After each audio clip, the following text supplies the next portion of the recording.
Woo! That is the way to start the morning right. I don't think I'm alone in this, but man, for me, there is just something that's so refreshing, so rejuvenating, so life-giving. When we take just a little bit of time right at the top of the service to give Jesus the praise that he does so deserve. In fact, if you actually agree with me on that, why don't you drop a comment right now in the comments, or maybe even throw a little bit of emoji right there in the chat. Like, I want to know that I'm not the only one feeling that way. For those of you who are new to this whole church, this whole Christianity thing, I know the music in particular. This isn't lost on me. Kind of with people closing their eyes and then putting their hands in the air, that can seem a little bit bizarre, even maybe downright intimidating. But the reason that, again, there's such emotion in those moments for people like me is because Jesus has truly transformed my life. And it's during those moments where we worship him through song that he really gets the praise that he deserves. It's just this tangible way to just look to him and say, thank you for what you have done in my life. For just a couple of minutes each week, we give God all of the attention rather than putting that on ourselves. And the great news is that if you're watching right now and you're new to this whole thing, you're just kind of starting to explore, that same God, the God who has transformed my life and so many others who are watching here today, he desperately wants you to take a step closer to him today. He wants to begin to form what could actually be called a relationship with you. And I am 100% confident that if you're just open to that today, you're willing to kind of set aside your pride, throw aside the distractions, and just give him the attention, he absolutely has something that he wants to say to you this morning. So before we go any farther, I'd like to pray for everyone who's watching right now. God, we just say thank you. Thank you that you are a God who is not distant, but you are near. Thank you that you are a God who just cares so deeply for every single person that's watching here today. And I just pray that prayer, God, that wherever we're at in this whole faith journey, that we'd take a step closer to you today, that we would throw aside distractions, that we'd just be open to whatever it is that you're trying to say to us this morning. It's in your name we pray. Amen. Well, as you've likely gathered, today we are continuing in a series that we actually started last week titled Campfire Stories. By the way, if you weren't here last week for part one of this series, I invite you to go back and either listen or watch last week's message at grumlaw.com/messages, or as always, you can find us under Grumlaw Church wherever it is that you happen to grab your podcast. But what we're doing in this series is we're walking through some, certainly not all, but some of the stories that Jesus told during his time on earth. Chances are that every single one of you watching right now, you have at least a handful of memories, good memories, I might add, that take place around a campfire during these summer months in Michigan. When I think campfire, one of the first memories that jumps into my mind is growing up, me and my two brothers, and along with three other neighbor kids, we would regularly go into the woods across our street, and there was like a BMX track that some other older kids had built, and we'd go back there and we'd ride our bikes and go off these jumps. And after we got ourselves like pretty good and tired doing that, one of our common activities was building fires, because as it turns out, young boys love fire. In fact, that's actually not even unique to young males. It's just kind of unique to males. We just love jacking around with fire. And so initially it just kind of started as we'd build these little fires with twigs and leaves and pine needles, and then it kind of just started to evolve from there, where we'd start grabbing things out of the garage and bringing them with us. And one day we brought back all these cans of spray paint, because we had heard that if you sprayed spray paint into a fire, you could kind of have this makeshift torch. By the way, if you're watching this right now and you're under the age of 20, please don't do this. As you will soon hear, this was a very, very terrible idea. And so this was kind of our new thing. We'd go ride on the BMX track, and then we'd build a fire, and then we'd have our torches. And one day, my buddy Joey, he is spraying his spray paint can into the fire, making his torch, and the flame started creeping closer and closer to the nozzle, to the point where it kind of scared him, and he chucked the spray paint can to the side. And no sooner did that can leave his hand than it exploded. And all of a sudden, Joey found himself engulfed in this flame. Fortunately, he was pretty much okay, less his eyebrows and a bunch of hair on the top of his head, and all of a sudden we're looking at each other going, yeah, that's That's maybe why mom and dad told us not to jack around with fire. We ought to not do that anymore. Jesus, and this might surprise some of you, he was a really great storyteller. In fact, he actually made up a bunch of stories during his time on earth. We last week talked about this. We would traditionally refer to these stories as parables. A parable is actually a simple, made-up story, completely fabricated, told to make a clear, honest point. So while the story itself was made up, the point he was making was very, very real. And it typically would expose a truth that was hard for the audience to accept. And what I find so interesting about these stories is those truths that they would expose are just as true today and just as relevant today as they were thousands of years ago when Jesus was initially telling these stories. Jesus would tell these stories to get people to think about topics from a new angle, to see issues in a new light. Subjects and topics that people, if you just kind of came out and bluntly delivered the information, it would immediately cause these walls to go up. And Jesus, he's a smart guy, he knew this. And so he would tell these stories to grab the audience's attention. It would kind of cause the entire audience to lean in. And it was only after they listened to about 90% of the story that they suddenly figured out, oh my goodness, that's what he's talking about. That's what this story is actually about. But by that point, their wheels were already turning. It was too late for those walls, for those barriers to go up. The truth was now staring at you right in the eye. I actually used to employ this tactic all the time.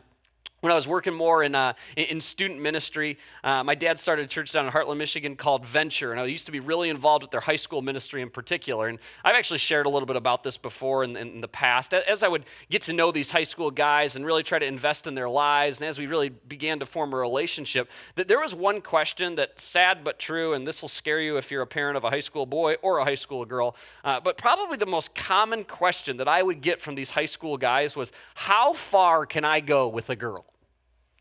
Which, if you don't know what that means, they're saying, how far can I go sexually with a girl and it not be considered a sin?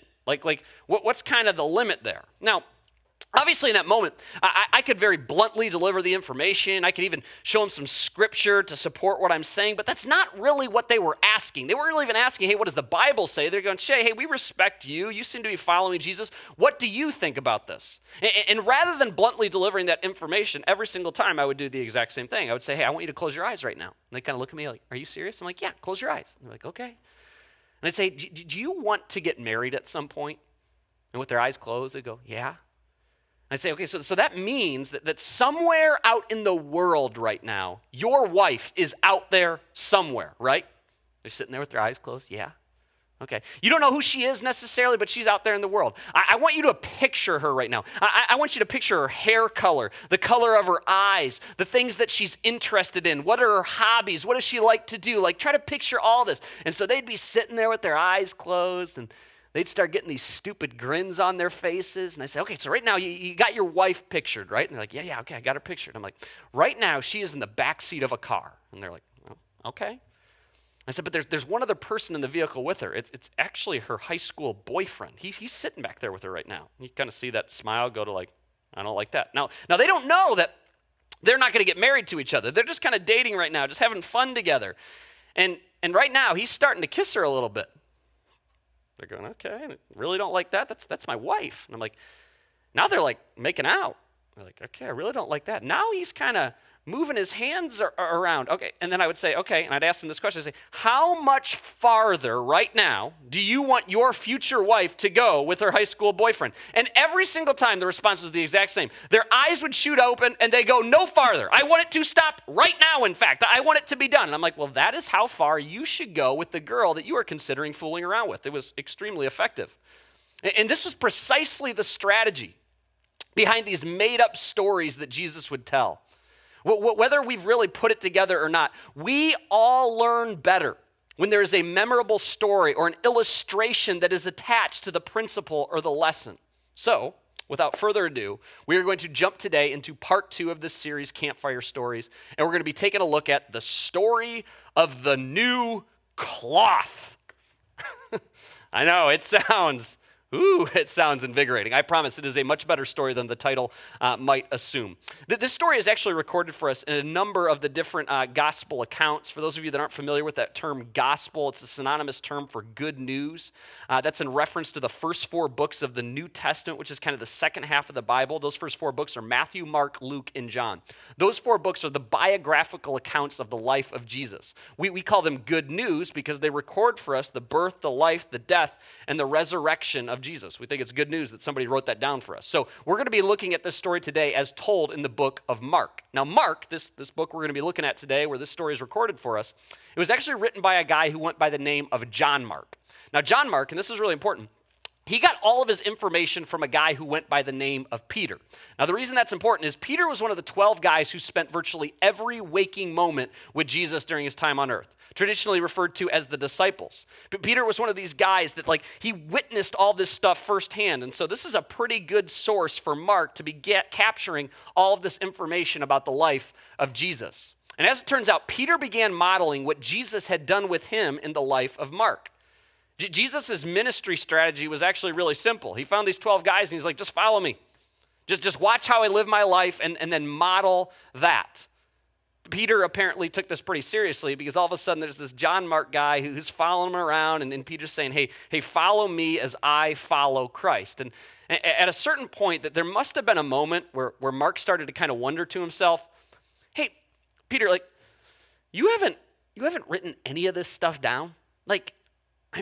This Jesus guy seems pretty incredible. It seems like maybe you should be writing this stuff down. You're not, okay, I'm going to start writing it down. That seemed okay, and voila, here we have the book of Mark. Now, a little context here for this parable. As it usually went, Jesus didn't just start telling these stories out of nowhere. He usually started telling these stories, in almost every case, in response to a very direct question that was posed to him. In this particular case, the question that was posed to Jesus is, Jesus, how come you and your buddies, these 12 disciples, these guys you spent all this time with, how come you and your buddies aren't following the rules? Even though you're Jewish, you don't seem to place the same emphasis and value on following the rules like the other Jewish people that are living in our community. They were specifically referencing the 613 laws contained within the Jewish scriptures. And much to their surprise, these people living in this largely Jewish culture, Jesus' closest friends, and Jesus also, I might add, they seemed in a lot of cases to kind of blatantly disregard a lot of these rules. So Jesus, he's so smart, knowing that if he just flat out answered them, they'd probably put up a wall and completely disregard everything he said. He instead decides to tell them a story. And that's what we're going to be looking at here. The story of the new cloth. No one sews a patch of unshrunk cloth on an old garment. So remember the question, how come you and your buddies aren't following the rules? And so Jesus says, no one sews a patch of unshrunk cloth on an old garment. Otherwise, the new piece will pull away from the old, making the tear worse. They're like, what the heck does this have to do with anything? He continues. He says, and no one pours new wine into old wineskins. Otherwise, the wine will burst the skins, and both the wine and the wineskins will be ruined. No, they pour new wine into new wineskins. And apparently, that's it. At least that's how all the gospel writers record it for us. It seems like he just says these words, and then he walks away. He stares them down, and I guess everybody got their question answered. And so following in the footsteps of Jesus, that is all from me as well today. You all have a wonderful Sunday. No. First, a little context as to what Jesus was practically speaking about. Chances are, most of you watching this morning, you're not expert winemakers, you're not seamstresses. You, like me, if something rips, if I get a big hole in one of my articles of clothing, I just throw it away. And if my wife wants a bottle of wine, I drive my rear end to Aldi and I pick up a bottle of Wink and Owl for about $2.50.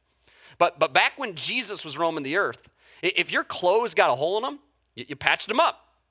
And Jesus points something out that would have been exceedingly obvious to everybody who would have been listening in that audience. You don't put a new piece of cloth on an old garment. Just like clothes in present day, oftentimes after you wash a new article of clothing, what happens? Right? It shrinks. And after shrinking, if you were to put a new unshrunk patch over a rip or a hole that had shrunk, then you wash it, the patch itself is going to shrink as well and in turn rip away, making the hole even bigger than it was before. And then Jesus continues and he tells this second part about wineskins, which is really illustrating the exact same point that he's telling with the new cloth.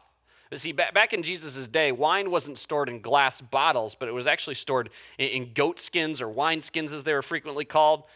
That's kind of what a wineskin would have looked like. It's like, ugh, gross. I wouldn't want to consume anything that was stored in one of those bags. As a bit of a side note here, you better believe, though, if Whole Foods started putting wine in these nasty-looking bags all over again, you hipster millennials, you would gobble this stuff up. I mean, they'd feed you some line about how it was better for you. You'd be like, okay, yeah, great, this sounds awesome. I'm going to start drinking it. I mean, you did, after all, start drinking water that was in a box, so all things are kind of on the table at this point. Anyway, new wine, as it ferments, it expands and it stretches. It would stretch these wine skins. And so if you put new wine into an old dried out wineskin, it would burst if more wine was suddenly added. Everybody knows that you put new wine into new wineskins. I mean, we're all a bunch of rookies here. Now, I know what perhaps maybe some of you are thinking at this point. What in the heck does this have to do with anything?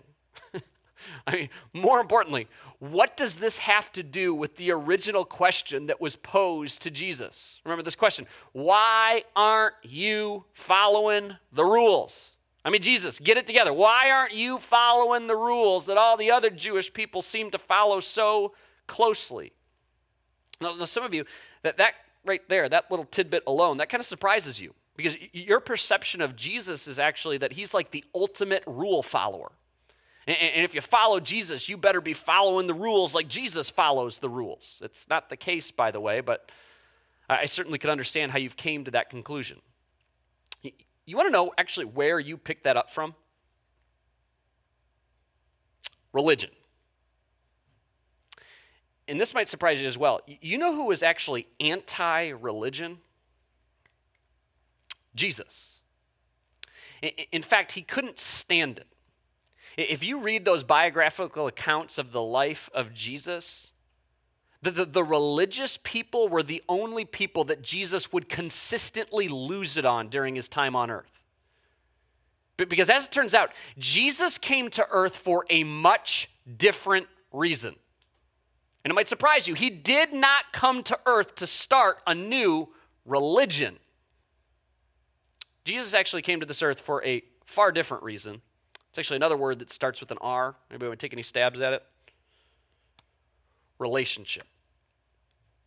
He came to earth because, wouldn't you know it, religion was not working. See, every single religion on the face of the earth tells the exact same story. Follow these rules and you'll be good with God. Follow these rules and you'll be good with God. Now, the rules might look different from one religion to the next. Shoot, even the God might look different from one religion to the next. But the messages are all the same. You follow these rules and maybe you'll be good with God. To follow these rules is outlined in some special book and maybe you'll get yourself in a right standing with the higher power that we're propagating. Now again, some of you, and I want to meet some of your more skeptical thoughts head on here this morning, you are perhaps thinking, Shay, isn't that exactly what we're doing around here? I mean, broad 5,000-foot view, didn't you just kind of perfectly describe what Christianity is? And the answer, in short, is no. At least not the relationship that Jesus was bringing to earth. But what's happened, and we've all seen evidence of this, is that old habits and old traditions, they die hard. And over time, a lot of the old religious stuff that we should have let go a long time ago has now gotten mixed in with the new that Jesus brought into this world. And as a result, a lot of you who are watching right now, you have a really sour taste in your mouth concerning Jesus, following Jesus, Christianity, because you have gathered, and I might add rightfully so, that Christianity is just another option in a sea of religions. And I get it. And to every single one of you who've tuned in this morning, who've taken the time to watch this morning, this is exactly what Jesus was talking about when he told this seemingly off-the-wall story about patching clothes and old wineskins. Because the people of Jesus' day, they had gotten real attached to their rules and traditions. Sounds familiar, right? It had become an obsession in the Jewish culture to be the best rule follower on the planet. Whoever followed the 613 rules the best was best with God. But guess what? It was not working. Because the Jewish people had figured out what every single one of you watching right now has already figured out. That try as hard as you might, no matter how much effort you put forward, no matter how much willpower, you just can't seem to do it. You just can't seem to get your act together. No matter how hard you try to follow all the rules, you just keep on breaking them. It is impossible to follow all the rules all the time. I mean, shoot, every single one of you watching right now, you can't even follow your own rules.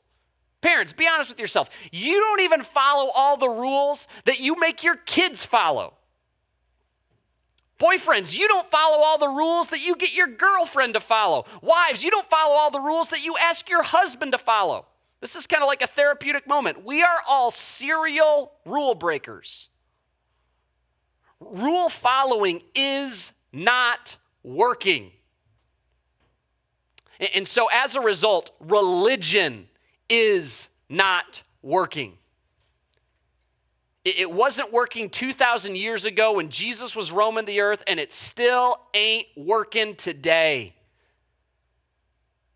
In fact, as likely every single one of you have experienced, it makes things worse. When you're so focused on religion, on rule following, it breeds hypocrisy. It creates entitlement. It gives birth to this nasty aroma of judgment. And again, a lot of you watching right now, you're thinking, well, that pretty much describes every church experience that I have ever had. And Jesus would tell us that this is exactly what I was talking about when I told my little story about wineskins and patching clothes. The arrival of Jesus marked the end of religion. The end, as in we're done. And the beginning of something entirely new. And that new that Jesus was bringing into the world is relationship. Jesus said we're done with the rule keeping, and we're done with all the terrible byproducts that follow. Hypocrisy and greed and judgment and arrogance. See, religion, again, it says, follow these rules and you'll be good with God. And along comes Jesus. And he flips this entire paradigm upside down. He says, and please don't miss this, I'm going to do something for you without requiring anything from you. We're talking something entirely new. Jesus said this is about relationship.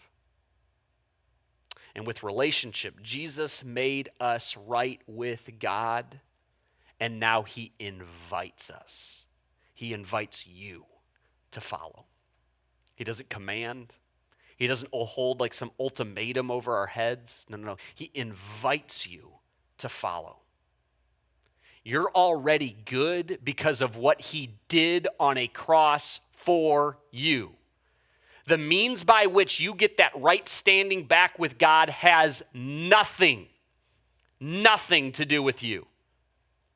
It has everything to do with what Jesus has done for you. And again, the beauty of this. He did this for you without requiring anything from you. There's a verse that we find in the letter to the early Christian church in Rome. titled Romans that we bring up an awful lot around here. And even though it was written thousands of years ago to the early Christian church in Rome, it might as well have been written to 21st century American followers of Jesus today. Paul says this, he says, but God showed. He didn't talk about it, he showed. He demonstrated his great love for us by sending Christ to die for us. Read this next part with me. While we were still sinners. While we were still sinners. Not once we started following the rules. Not once we got our act together. Nope, while we were still sinners. Serial rule breakers. In other words, with Jesus, the relationship precedes the rules. Whereas every other religion on the face of the earth propagates this. The rules precede the relationship. I don't want this to get lost in this message. Does Jesus ask that we live our lives in a certain way? You bet. Are there, to a certain extent, if you want to look at it this way, rules that come along with following Jesus? Absolutely. But the importance of the order of this cannot be overstated. The relationship exists first. I and so many others willingly, as a follower of Jesus, follow his recommendations. Sure, if you want to call them rules, more power to you, because I know that he has my best interest in mind. And the reason that I know that is because he died for me. Let me give you just a very non-religious, practical example of this. You want to know why I don't cheat on my wife? Some of you are thinking to yourself, I got that one. Because in the Bible, I saw this one time. In the Bible, there's a rule about that. It's something like, thou shalt not commit sex with people that you're not married to. That's it, right? Or what's the word? Adultery. The Bible says a lot of things about that word adultery. Something along those lines. Yeah. That's not really it. I mean, that's in there. There is stuff about adultery in this book that we call the Bible. But that is not the reason that I don't cheat on my wife. You ready for this? Maybe pull out a pen, write this down. I don't cheat on my wife because I have a relationship with my wife. We have a relationship that is characterized by love. I love her, and as a result, I want what is best for her. So even if there wasn't a single verse in the Bible about adultery, I implicitly know that would not be what is best for my wife, that would not be loving her well, that would damage our relationship, so therefore I am against it. Here's another one. You want to know why my wife and I give away a percentage of our income back to the local church? So I got it, I know. Because in the Bible, it talks about stuff about offerings, and there's another word, it's a bigger word, it's tithing. Tithing, something along those lines. Tithing. Also, you're a pastor, so double jeopardy. No. The reason that my wife and I give, the reason that a percentage of our income goes right back to the local church, it has nothing to do with a rule in the Bible. No, it has everything to do with the fact that as a human being, and even more as an American human being, I, and every single one of you watching right now, we all have a propensity towards greed and hoarding more for ourselves and accumulating more things for the benefit of yours truly. And my Savior, the God of the universe who died for me on a cross so that I would not have to endure the wrath of my sin, my Savior tells me that one of the most practical ways that I can guard against greed and being owned by the things that I own, which so many people watching right now, you are owned by the things that you own. He says the way that we guard against that is by giving a percentage of our income away. That when we get paid, by symbolic, we say the very first thing that we are going to do is I'm going to give a percentage away because I don't want to be owned by the things that I own. I don't want my life to be marked by greed. He tells me that will be best for me. And I believe him. In fact, in Perhaps you'll think I'm like some like naive, like gullible little boy. I believe everything he says. He has proved himself to be trustworthy. He did that when he died for me without requiring anything from me. Jesus proved himself trustworthy to you. And now he asks you to trust him in return. It's not a blind trust. He's already proved his trustworthiness. This is the complete opposite of religion. This right here is why I follow. And it's why I think you ought to follow. Jesus said we're done with rules. We are done with religion. It is not working. We are on to something better. We are moving on to something entirely new. We are moving on to relationship. Because in relationship, we do not lead with fear. A relationship is characterized and it leads with love. Every earthly relationship, every healthy earthly relationship that we have, it's built on this. Somebody proved themselves to be trustworthy to you, and now you trust them in return, and it's no different with Jesus. We listen and we in turn follow because there is this outpouring of gratitude in response to what he has already done for us. It's not this like begrudging rule following. It's a willingness that comes along with knowing that he absolutely has our best interest in mind, even when we don't see it that way, because he has proved himself to be trustworthy. And as a result, I will choose to trust him in return. Jesus told this story because he was ushering something in entirely new. And he was smart enough to know that if we start mixing in the old, the religious stuff that we should have left behind a long time ago, and we start mixing that in with the new, the relationship that he brought about, we wouldn't be left with mostly new and just a little bit of old. No. We'd eventually be left with like 99% old and 1% new. We'd miss out on the best part. We'd lose the relationship, which is exactly what so many of you watching right now have experienced in churches. That's why many of you, at a certain point in your life, you decided to walk away from the local church.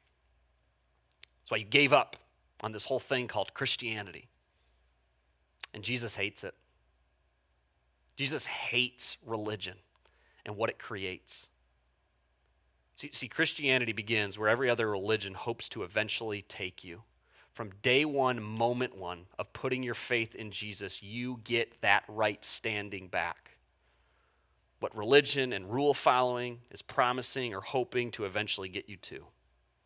Jesus, who did something for you without requiring anything from you. Jesus, who said we're done with the old. We are done with religion. It is a complete departure, and we are on to something entirely new. Jesus, who only after proving himself trustworthy now asks you to trust him in return.